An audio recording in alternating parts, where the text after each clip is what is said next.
Première partie, épisode 2. La rétrospective. Mars 1983.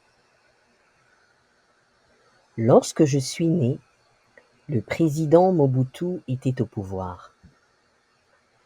C'était l'époque du retour à l'authenticité qui se caractérisait par le retrait des prénoms européens ou étrangers de nos pièces d'identité. Ainsi, dans mon acte de naissance et ma carte de baptême, il était juste écrit Mushia Kalamba. Je suis resté sans prénom officiel pendant longtemps. Cependant, comme nous aimions bien suivre les films de Louis de Funès en famille, ma mère m'avait collé un petit nom, Darien. D-A-R-I-E-N, tiré de l'un des films de ce célèbre comédien français. On m'appelait soit Darien ou Mushia. Juin 1983. À 3 mois, l'âge où j'ai commencé à m'asseoir sans support, j'ai été baptisé à la paroisse Saint-Alphonse de Matete. Maintenant que j'y pense, c'est vrai que j'étais bien petite pour comprendre le sens et l'importance de cet acte de foi de la part de mes parents. Aujourd'hui, adulte et mère, je remercie infiniment mes parents pour ce merveilleux cadeau, la voix du Seigneur. Ils m'ont, par le baptême, mis sur le chemin de Dieu, le chemin de la vie. Pécheresse, ma mère m'a conçue, mais lors du baptême, je suis devenue une nouvelle créature, mise à part pour Dieu. Leçon 1. Plus tôt tu connais le Seigneur, plus tôt tu es protégé, béni et conduit par lui. C'est le meilleur cadeau que mes parents m'aient offert. Infiniment reconnaissante à mes parents, je le suis. 2. Avant de baptiser mon fils, j'ai pris un cours obligatoire de préparation au baptême. Ce cours m'a appris ceci. Entrer dans la grande famille de Dieu le plus tôt, c'est le mieux. C'est la première étape vers la sanctification. Il est donc crucial que nous, les parents, nous nous impliquions, nous accompagnions nos enfants dans cette marche vers la sainteté, dans cette lutte contre le diable. Nous devons rester vigilants et anticiper ces attaques pour garder nos enfants sur le droit chemin. 1985. Nous avons effectué un voyage en famille à Kisantu. Nous y avons visité le magnifique jardin botanique. Ensuite, nous sommes allés à Mwanda et nous avons séjourné à l'hôtel Mangrove, au bord de l'océan Atlantique. Avant d'arriver à Mwanda, nous nous sommes arrêtés à Matadi, capitale de la province du Congo central, où nous avons visité le pont Maréchal et passé la nuit à l'hôtel Métropole. Après, nous avons fait une escale à Boma et visité le célèbre baobab de Stanley. Cette année, ce baobab a totalisé plus de 147 ans. chaque année, de nombreux touristes affluent pour le visiter car, en 1877, il avait servi de refuge pour l'explorateur anglais Henry Morton Stanley, ainsi que 385 esclaves achetés à Zanzibar. Pour terminer, nous sommes allés dans la ville de Badolité, fief du président Mobutu, et y avons célébré Noël 1985. Leçon. Voyager en famille. Affronter l'inconnu ensemble. Visiter de nouveaux endroits, des lieux historiques et immortaliser ces moments par des photos. Garder précieusement ces photos dans des albums avec quelques commentaires ou notes à côté de chacune, tels que le lieu et la date. Aujourd'hui, je suis capable de relater ces faits en détail grâce à cela. Je n'avais que 2 ans à cette époque. Chapeau à papa pour ce bel exemple. Cette constante assiduité à prendre les photos, événement après événement. Ensuite, de les classer par ordre chronologique avec des notes explicatives depuis le début de son mariage jusqu'à ce jour. 1986. À 3 ans, j'ai commencé la maternelle aux Oisillons.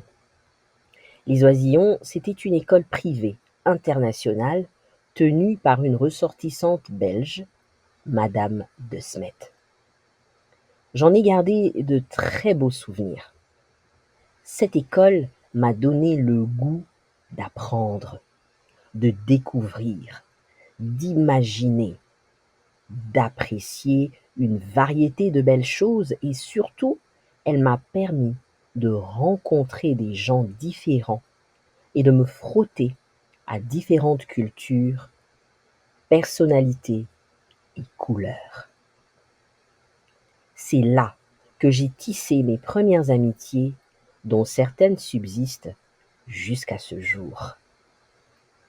C'est dans cet environnement riche en mouvements, en couleurs et en diversité que j'ai développé le sens de la créativité, de l'organisation et la bonne gestion du temps. Vraiment, il n'y avait aucune place pour l'ennui. Nos maîtresses étaient passionnées par leur travail.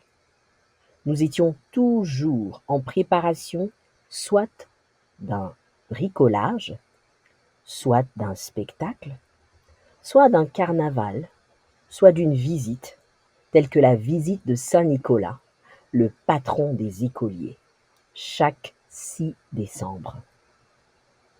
À mes yeux, tous ces événements avaient l'air tellement bien orchestrés, rien qu'à voir la qualité de nos costumes, la décoration de la salle de spectacle. C'était tout simplement magique. Durant cette période, mon père a jugé qu'il était important que nous apprenions tous à nager, lui y compris. Il a donc fait appel à notre professeur d'éducation physique, le professeur Maluvanga, qui nous a quittés il y a quelques années. Paix à son âme. À 3 ans, j'ai appris à nager à la piscine de l'hôtel Okapi. J'avais une peur bleue de l'eau, malgré l'usage des bouées. Ces dernières avaient pour but, entre autres, de me rassurer, puis de vaincre la peur de l'eau. Par ailleurs, mon père ne me ménageait pas non plus. Il m'a une fois jeté dans l'eau à mon insu. Cela a augmenté ma peur et m'a crispé davantage, au point que je n'ai jamais voulu ou su plonger. Le mouvement ou la pirouette qui se produit lors du plongeon, une fois dans l'eau, me donnait le vertige et me rendait assez inconfortable rien qu'en y pensant. Par conséquent, j'ai développé un ressentiment pour plonger. Je les entends encore tous me dire: plonge, Darien, plonge, n'aie pas peur. Hélas, ces encouragements me glaçaient de plus belle. Je passais le clair de mon temps au bord de la piscine à contempler mes aînés qui, eux, s'amusaient sans se faire prier. Ma sœur Virginie, très athlétique, était la meilleure nageuse de nous tous. Au bout de quelques séances d'apprentissage, chaque membre de famille a su nager, à l'exception de ma mère. Leçon. En revoyant mon apprentissage de la brasse, j'ai réalisé que c'était plus qu'un cours de natation, car les leçons apprises sont applicables à notre vie de tous les jours. 1. L'apprentissage est graduel. Pratiquez d'abord avec 2 bouées, ensuite une bouée et finalement sans bouée. 2. À chaque séance, le prof Maluvanga insistait sur les règles suivantes. Règle numéro 1. Gardez la tête au-dessus de l'eau. Le menton doit effleurer l'eau, précisait-il. Règle numéro 2.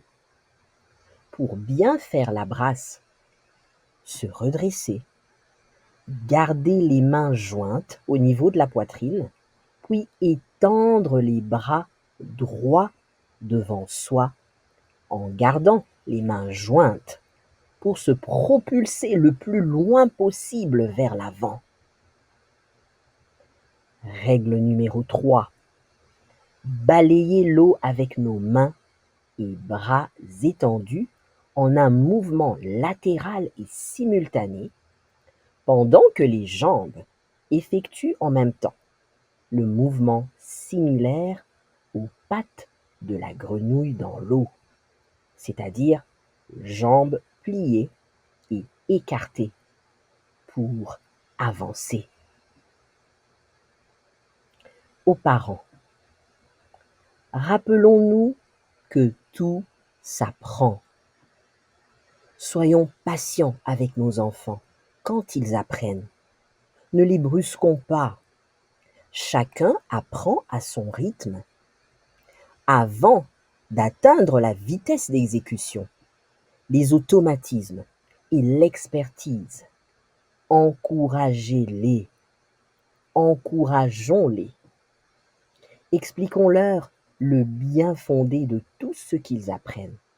Par exemple, expliquons-leur que savoir nager est une compétence pouvant sauver des vies. Rassurons-les qu'ils sont capables de faire de bonnes choses, petites et grandes, simples et complexes, avec le temps. C'est en forgeant qu'on devient forgeron.